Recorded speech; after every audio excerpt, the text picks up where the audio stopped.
खुदा बाप के बेटे की आने की खबर आई है। होशियार हो जाओ, तैयार हो जाओ, नहीं तो तबाही है, नहीं तो तबाही है। शाही सवारी होगी और साथ में होंगे फरिश्ते। पवित्र रहा जो भी उसमें, सिर्फ उसी से होंगे रिश्ते। वो दे रहा है मौका, यीशु में आ जाओ, नहीं तो तबाही है। जीवन दे दे हम उसको और बन जाएं उसके चेले। महिमा में उसकी गाएं और उसी के रंग में खेले। वो द्वार है मुक्ति का, उस द्वार में आ जाओ, नहीं तो तबाही है, नहीं तो तबाही है। लिखा है कि अब तक मैं दोबारा बादलों में आने में धीरज धरता हूँ और देर करता हूँ, इसीलिए देर करता हूँ कि सबको मन फिराव का अवसर मिले, ताकि कोई यहाँ पर नीचे ना छूटने पाए। आज यीशु हमारा वकील है, जो हमारे पापों, गुनाह, पाप, अपराधों के लिए पिता परमेश्वर, उस पिता से जो हमारा जज है, उससे सिफारिश लगाता है, उससे प्रार्थना करता है कि हे पिता, इन तेरे बच्चों को क्षमा कर दे, क्योंकि इन्होंने मुझ पर विश्वास किया है, मेरे लहू पर विश्वास किया है, मेरे कोड़े खाने पर विश्वास किया है। पिता, इनको चंगा कर, इनके गुनाहों को क्षमा कर, इनके श्रापों को आशीष में बदल। बार बार यीशु हमारे लिए पिता से प्रार्थना करता है। और जैसा कि लिखा है कि जब भेड़ वध होने के समय या भेड़ी ऊन कतरने के समय, उस भेड़ की जब ऊन कतरता है तो वो भेड़ चुपचाप खड़ी रहती है। उसी समय हमारा यीशु, जिसे मेमना कहते हैं, जिसे जो वकील है हमारा, वही वकील हमारे लिए पिता से सिफारिश करता है और चुपचाप उसके सामने डरते और कांपते थरथराते हुए प्रार्थना करता है कि हे पिता, इन्हें क्षमा कर दे, माफ कर इसको, इसने फिर से उठा है, इसने फिर से पश्चाताप किया है। देख, लिखा है ना, तूने ही तो कहा है, यदि जो कोई अपने गुनाहों को मेरे पास आके मान लेगा तो मैं उसे क्षमा कर दूंगा, उसके पापों को मैं देखूंगा भी नहीं, उसके पापों को मैं अपनी पीठ के पीछे फेंक दूंगा, इतना दूर कर दूंगा जितना कि पूरब से पश्चिम दूर है, और उसे अपने लहू से धो के शुद्ध कर दूंगा और नया बनाकर नई चाल चलने का अनुग्रह दूंगा। तो पिता, क्षमा कर इनको। मैं जानता हूँ पिता, तू मेरी प्रार्थनाओं का उत्तर देता है और तू मेरी सुनता है। बस एक बार और इन्हें माफ कर दे, फिर से माफ कर दे पिता, फिर से माफ कर दे। देख, मैंने कोड़े खा लिए, तू मेरे सर के कांटों के ताज की तरफ देख, मेरे हाथों की तरफ देख जिन्होंने कीले ठुकवाई हैं, मेरे पैरों की तरफ देख जिन पर कीले ठोकी गई हैं, मेरी छाती को देख पिता, माफ कर दे इनको, माफ कर दे। आज वो हमारा प्रभु यीशु मसीह हमारा वकील बनकर हमारे प्राणों को बचाने के लिए, हमारी आत्मा को नाश होने से बचाने के लिए पिता से सिफारिश लगाता है, प्रार्थना करता है और बार बार घुटने टिकाकर यीशु उसके आगे आंसू बहा बहा के प्रार्थना करता है, रोता है। लिखा है कि यीशु रोया, हमारे कारण रोया यीशु। लिखा है पिता परमेश्वर ने कहा है कि परमेश्वर दुख देकर पछताया, वो मनुष्य को बनाकर पछताया। लिखा है पाप की मजदूरी तो मृत्यु है, और लिखा है कि परमेश्वर ने खुद हमें मृत्यु नहीं दी, मृत्यु खुद मनुष्य ने अपने कर्मों के द्वारा कमाई है, मजदूरी में कमाई है। अगर हमारे कर्म अच्छे हैं ना, तो यीशु के आंसू पोंछ दिए जाएंगे और हम स्वर्ग अनंत जीवन पाएंगे। अगर हमारे कर्म गलत हैं तो नरक से कोई बचा नहीं सकता। स्वर्ग के लिए टिकट कटवानी पड़ती है, लेकिन नरक के लिए कोई टिकट की जरूरत नहीं है, वहां पर तो ऑलरेडी रिजर्वेशन है। इसी कारण ये सब बातें यीशु जानता है और रोज हमारे लिए और आपके लिए, मेरे लिए, हम सब के लिए, और जो आप सुन रहे हो आप सभी के लिए प्रार्थना करता है, क्योंकि उसको पता है कि जब मैं आऊंगा तो सच्चा न्यायी परमेश्वर हूं मैं। क्योंकि यीशु को मालूम है कि हर एक घुटना मेरे आगे टिकेगा और हर एक जुबान मेरे आगे ये अंगीकार करेगी कि यीशु मेरा प्रभु है। वो जानता है, लेकिन यीशु का, परमेश्वर का वचन कहता है कि जीवन और मरण की बातें मैंने तेरे सामने रख दी है। वरन मैं तो कहता ही हूं कि तू जीवन ही को चुन, मृत्यु को मत चुनियो, मेरा चुनाव कर, वचन का चुनाव कर। आज मनुष्य क्या क्या चुनाव करता है। आज यीशु मसीह हमारे लिए वो पेड़ के नीचे बैठा हुआ वकील है, जो कोर्ट के बाहर है, जो उस कोर्ट के बाहर है, जो उस न्यायालय के बाहर है, जो हमारे लिए सिफारिश लगाता है, जो हमारे पापों के लिए अपने बलिदान को बार बार पिता के सामने प्रकट करता है और पिता यीशु को देखकर बार बार हमारे पापों को क्षमा करता है। लेकिन एक दिन वो आने वाला है कि जब वो मेमना, वध किया हुआ मेमना, जो एक भेड़ के रूप में, जो दीन और नम्र बनकर हमारे लिए सिफारिश करता था, एक दिन वो ही मेमना जब वो जज बनेगा, जब उसका ट्रांसफॉर्मेशन होगा, जब उसकी पदवी बदली जाएगी, जब उसका प्रमोशन होगा, वही न्यायी, वही एक छोटा सा वकील एक जज बन जाएगा, एक सच्चा न्यायी बन जाएगा, एक सच्चा जज बन जाएगा। तो उस समय किसी की रिश्वत, कोई कानाफूसी, कोई पैसा, कोई धन दौलत, कुछ भी नहीं चलेगा, किसी की नहीं चलेगी, सिर्फ हाँ की हाँ और ना की ना। क्योंकि लिखा है वो एक सच्चा न्यायी परमेश्वर है और पवित्रता के कारण महाप्रतापी है।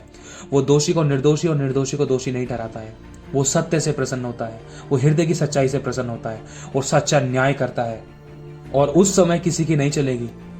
इन दिनों खुदा की आत्मा ने दर्शन दिया। खुदा का आत्मा आपसे बात करेगा, ये जानना हम सब के लिए बहुत ज़रूरी है। पहला दर्शन ये था कि एक बहुत बड़ा मैदान है, उस मैदान में बहुत हरी भरी घास है, बहुत हरियाली है, हरियाली ही हरियाली है और बहुत चौड़े चौड़े पेड़ हैं, लगभग 60 से 80 गज के चौड़ाई में पेड़, बहुत मोटे मोटे हरे भरे। और ऐसा दिखाया कि बहुत सारे पेड़ ऐसे हैं जो उस पूरे हरे मैदान में से काटे गए हैं, जड़ से उखाड़े नहीं गए वरन काटे गए हैं। और वो हरे पेड़ क्या है? वो हमारा जीवन है, हमें ये ध्यान रखना है।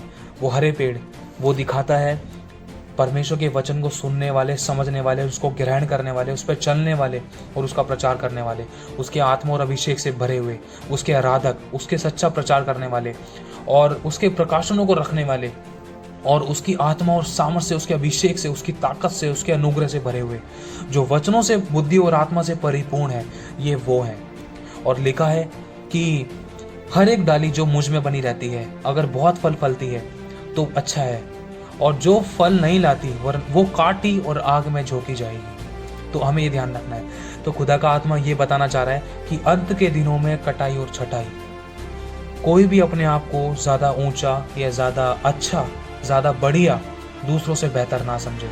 अगर हमें यीशु को ऊपर उठाना है तो हमें अपने आप को झुकाना होगा, क्योंकि लिखा है, कहते हैं कि जो झुकता है उसमें जान होती है, अकड़ मुर्दे की पहचान होती है। और जो हरा भरा पेड़ है उसको पनपने में, उसको बीच से एक बहुत बड़ा पेड़ बनने में बहुत लंबा समय लगता है और कटने में सिर्फ कुछ ही मिनट का वक्त लगता है। तो हमें इस बात का ध्यान रखना है। परमेश्वर के बच्चों, परमेश्वर के अभिषिक्तों, परमेश्वर के लोगों, परमेश्वर के जो उसके वचन के अनुसार चलते हैं, उसके नाम पर विश्वास करते हैं और अपने आप को उसका याजक, उसका अभिषिक्त, अपना उसका भविष्यद्वक्ता, उसका अपोस्टल, उसका इवेंजलिस्ट समझते हैं। चाहे आप हो, चाहे मैं हूँ, चाहे कोई भी है, बस हमें सावधान रहना है कि कोई भी हमसे ऐसी गलती ना हो जिसके कारण हम काटे जाएं। वचन में लिखा है, एक पेड़ ऐसा था जब यीशु उस जगह से गुजर रहा था, उस पेड़ में यीशु ने फल नहीं पाया और यीशु ने कहा कि तुझमें फल नहीं है तो सूख जाएगा। और उस जगह के एक व्यक्ति था, यीशु मसीह के साथ था, वो उस व्यक्ति ने कहा, गुरु इस पेड़ को 1 साल का मौका और दे, अगर फलता है तो ठीक है, अगर नहीं फलता तो उसके विषय में यीशु ने क्या ही दिया है कि जो डाली मुझ में बनी रहती है, अगर वो फलती नहीं वो काटी और आग में झोंकी जाएगी। तो ये हमें ध्यान रखना है। हमारे फल कहाँ है? परमेश्वर हमसे पूछेगा हमारे फल कहाँ है? फल क्या? फल किसे कहते हैं? आत्मा कितनी बचाई है हमने, ये हमें ध्यान रखना है। कोई भी हमारे अंदर कोई ऐसी बुराई, पाप, गुनाह, अपराध ऐसा ना पाए जिसके कारण हम काटे जाएं। हमें सावधान रहना है, सतर्क रहना है, स्थिर रहना है, परमेश्वर के वचन का कभी इनकार नहीं करना है। और दूसरा दर्शन ये देखा कि प्रभु यीशु मसीह पृथ्वी के चारों तरफ बहुत जोर से चक्कर लगा रहे हैं, बिल्कुल धीरे धीरे नहीं, टहल नहीं रहे हैं, वो थोड़ा स्पीड में चक्कर लगा रहे हैं, उनकी चलने में थोड़ी स्पीड है। और मन में आया कि प्रभु आप पृथ्वी का ऐसे चक्कर क्यों लगा रहे हैं? तो जो बातें मन में खुदा ने डाली, जो बातें मन में आई हैं, अब ये बातें सच खुदा ही जानता है कि सच क्या है, लेकिन इस बात का कंफर्मेशन खुदा ने दिया है कि यीशु मसीह उस पृथ्वी को इस तरीके से घूर रहा है। कई कारण है उसके, 3 से 4 कारण है। सबसे पहला कारण अभी आपको बताया जाएगा। पहला कारण ये है कि प्रभु कुछ बड़ा करने वाला है, कुछ बड़ा करने वाला है, बहुत बड़ा करने वाला है। या तो उथल पुथल करने वाला है, या तो कुछ बदला देने को लेकर करने वाला है, या कुछ प्रतिफल है, या कुछ पॉजिटिव है, या कुछ नेगेटिव हो सकता है, या परमेश्वर का क्रोध हो सकता है। ये खुदा ही जानता है, इसमें हम नहीं जानते। इसमें मैं ये नहीं कह सकता कि हाँ प्रभु कुछ अच्छा करने वाला है, अच्छा ही करेगा, या कुछ बुरा करने वाला है, बुरा ही करेगा। लेकिन उसकी आंखें धरती पर इस तरीके से लगी हुई हैं कि वो कुछ करने पर है, बस कुछ पल भर में वो कदम बढ़ाने पर है कि वो कुछ करने वाला है। हमें सावधान रहना है। और दूसरा मन में क्या आया? दूसरा मन में ये है कि जब यीशु मसीह उस पृथ्वी के चारों चक्कर लगाकर घूम रहा था, मन में एक बात आई कि खुदा चाहता है अपने पुत्र को प्रकट करना। लिखा है, ये पृथ्वी रोती और दुख के मारे चिल्लाती है, आहें भरती है, कर्राती है। ये परमेश्वर के पुत्रों के प्रकट होने की बात जो रही है। परमेश्वर अपने पुत्र यीशु को हम सब पर प्रकट करना चाहता है। लिखा है कि अंत के दिनों में परमेश्वर अपना आत्मा हर एक जन पर उंडेलेगा। जवान दर्शन देखेंगे, पूर्ण स्वप्न देखेंगे और बेटा बेटी भविष्यवाणी करेंगे, और उसके दास दासियों पर भी वो अपना आत्मा उंडेलेगा, और यहोवा उस समय प्रसन्न होगा। क्या आप हो वो जिसके ऊपर परमेश्वर अपने पुत्र को प्रकट करना चाहता है? उसका वचन कहता है कि जिसका मन परमेश्वर की ओर निष्कपट है, परमेश्वर उसकी निर्बलता में अपनी सामर्थ को दिखाएगा। क्या हमारा मन परमेश्वर की ओर निष्कपट है? क्या हमारे मन में कोई कपट तो नहीं, बुराई तो नहीं, बैरभाव तो नहीं, ईर्ष्या तो नहीं? कहीं हमने किसी को ब्लॉक तो नहीं मार रखा है? कहीं हमने किसी के लिए, किसी व्यक्ति के लिए अपने मन में विरोध तो नहीं रखा है? कहीं हमने कोई ऐसा व्यक्ति तो नहीं जिसको हमने माफ नहीं किया है? कहीं कोई ऐसा तो नहीं है जिसका हमने दिल दुखाया है? कहीं ऐसा तो नहीं है कि जिसका हमने देने को कहा था लेकिन हमने चूक गए? लिखा है, जब तक तू कौड़ी कौड़ी ना भर देगा, जब तक तू छूटने ना पाएगा। जिस नाप से तुम नापोगे उसी नाप से तुम्हारे लिए नापा जाएगा। दोष मत लगाओ तो कि तुम पर भी दोष न लगाया जाए। दोषी मत ठहराओ कि तुम भी दोषी न ठहराए जाओ। लिखा है, मनुष्य हर पल कुछ ना कुछ बोता है, जो जैसा बोता है वो वैसा काटेगा। पहला आपको बता दिया कि परमेश्वर कुछ बड़ा करने पर है, कुछ हिला देने वाला करने पर है, और वो बहुत निकट है, बहुत जल्दी, बहुत जरूरी है, बहुत पास में है, बहुत जल्द करने वाला है खुदा। और दूसरा, कटाई छटाई। जैसा कि अभी आपको पता है कि बहुत सारे हरे भरे पेड़ हैं, उसमें से कुछ काटे गए हैं, सारे नहीं काटे गए, कुछ काटे गए हैं। जो काटे गए हैं तो उनका क्या होगा, जैसा कि अभी आपको बता दिया। और जो कटाई छटाई में मजबूत रहे हैं, जो बिल्कुल स्थिर रहे हैं, हर सिचुएशन परिस्थिति में स्थिर रहे हैं, जिन्होंने खुदा को नहीं छोड़ा और खुदा के वचन के अनुसार अपने आप को तैयार किया है, अपने आप को परखा है, अपने आप को सही किया है और ठीक चाल में चले हैं, ना ही भरमाए गए और ना ही किसी को भरमा रहे और ना ही परमेश्वर के वचन के विरुद्ध काम कर रहे, बल्कि आखिरी सांस तक उसमें विश्वास है कि और धर्मी उसके आने की बाट जोते हैं और वरन उसके अनुसार कर भी रहे हैं, जिनमें आत्मा की आग लगी हुई है कि यीशु के लिए जीना है, जिन्होंने अपना जीवन यीशु को दे दिया है। चाहे जो दुख के मारे चिल्लाते हैं, चाहे घटी में, चाहे परेशानी, चाहे बीमारी, कैसी भी समस्या में है, लेकिन वो स्थिर है। ये हरे भरे पेड़ जो काटे नहीं गए, ये वो है जिन्होंने आखिरी सांस तक यीशु को पकड़ा है। तू दे तो भी मेरा परमेश्वर, तू ना दे तो भी मेरा परमेश्वर। ये वो है, खुदा मेरा कुछ भी नहीं, सब कुछ तेरा है। I am a biggest failure. ये वो है जिन्होंने अपने आप को दीन कर दिया, शून्य कर दिया, नम्र कर दिया, जीते जी अपने आप को यीशु को दे दिया। ये वो है जिन्होंने अपनी सारी अभिलाषा को क्रूस पर चढ़ा दिया। ये वो हैं जो यीशु के लिए जीना चाहते हैं। ये वो हैं जो कहते हैं, यीशु तू कहे तो मैं चलूं, तू कहे तो मैं उठूं, तू कहे तो मैं सुनूं, तू कहे तो मैं बोलूं, तू जहां भेजे मैं वहां जाऊं, तू जैसा काम करने के लिए कहे वो मैं करूं, चाहे कितने गंदे से गंदा काम हो, चाहे कितने अच्छे से अच्छा काम हो। जितना तू कहे मैं झुकूं, जितना तू कहे मैं उठूं, जैसा तू कहे मैं वैसा करूं, तेरा भरोसा मैं कभी ना तोड़ूं। ये वो लोग हैं जो काटे नहीं गए हैं। और जो काटे नहीं गए हैं, तीसरी बात ये प्रकट होती है कि लिखा है योएल 2:28 और 29 में कि अंत के दिनों में परमेश्वर अपना आत्मा हर एक जन पर उड़ेलेगा। जवान दर्शन देखेंगे, पूर्ण स्वप्न देखेंगे और बेटा बेटी भविष्यवाणियां करेंगे। और परमेश्वर अपने दास दासियों पर भी अपना आत्मा उड़ेलेगा। ये आत्मा उन्हीं पर उड़ेला जाएगा जो कटाई छिटाई में स्थिर और मजबूत रहे हैं। तो हमें अब ये ध्यान रखना है कि हर एक परिस्थिति, सिचुएशन में हमें खुदा के वचन का चुनाव करना है। हमें परमेश्वर का वचन कभी नहीं छोड़ना है, ना ही कभी त्यागना। खुली भीड़ में है, हमें उसका स्वीकार करना है, हमें उसका इनकार नहीं करना है, हमें उसका स्वीकार करना है। और जब परमेश्वर अपना आत्मा उड़ेलेगा तो उसके बाद धरती पर बहुत बड़ा रिवाइवल आएगा। उस रिवाइवल को परमेश्वर आपके द्वारा लेकर आना चाहता है। बस वो 3 बातें चाहता है जो इसकी अगली वाली वीडियो में आपको बताया जाएगा। उसके बिना तो ऐसा है कि शरीर में से जैसे सांसें निकल जाती हैं। अगर वो बातें नहीं है ना, तो शरीर तो बिल्कुल बेकार है। इस बात का ध्यान रखना। खुदा आपके मन की आंखें ज्योतिर्मय करे और खुदा आपको अपनी महिमा के लिए इस्तेमाल करे, आग की तरह इस्तेमाल करे, आपको स्थिर करे।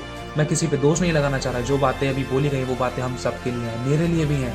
मुझे भी स्थिर रहना है क्योंकि मैं परफेक्ट नहीं हूँ। सर्वसिद्ध तो एक सिर्फ यीशु है। एक मनुष्य किसी दूसरे मनुष्य के लिए परफेक्ट नहीं हो सकता। सिर्फ यीशु हमारे लिए परफेक्ट है, क्योंकि उस न्याय आसन के सामने कभी किसी की नहीं चल सकती सिवाय पिता के। और वो यीशु जब एक सिंहासन पर बैठकर, जब वो एक सच्चा न्यायी बन जाएगा, जब वो परमेश्वर बन जाएगा, लिखा है जो था, जो है और जो आने वाला है, मैं ही अल्फा, मैं ही ओमेगा और मैं ही आदि और मैं ही अंत हूं। लिखा है कि वो ही सच्चा ईश्वर और सच्चा परमेश्वर है। जब यीशु परमेश्वर बनकर एक जज, सच्चा न्यायी बन जाएगा तो उसके सामने किसी की नहीं चलेगी। और वो दिन बहुत जल्द आने वाला है। लिखा है, क्या ही धन्य है वे पुरुष, क्या ही धन्य है वे व्यक्ति जिसका लेखा यहोवा ना ले। प्रभु सब पर अनुग्रह करे, प्रभु किसी का भी लेखा ना ले। हम सब के लिए यही प्रार्थना है। प्रभु आप सभी को आशीष देता रहे। और जो बातें अभी आपको बताई गई हैं, जो दर्शन की बातें आपको बताई गई हैं, इन बातों की गहराई में भी खुदा ही लेकर गया है। और बस यही कहना चाहता हूँ, और खुदा भी यही कहना चाहता है कि उसके आने में इसीलिए देर है कि सबको मन फिर आपका अवसर मिले, ताकि कोई यहाँ पर नीचे छूटने ना पाए, सब स्वर्ग में अनंत जीवन पाए। प्रभु आप सभी को बहुत आशीष देता रहे और अपने क्रोध का प्याला हर एक जन पर से हटा ले। सारी महिमा प्रभु को मिले, दया करे, अनुग्रह करे खुदा। प्रभु आपको आशीष दे। जय मसीह की।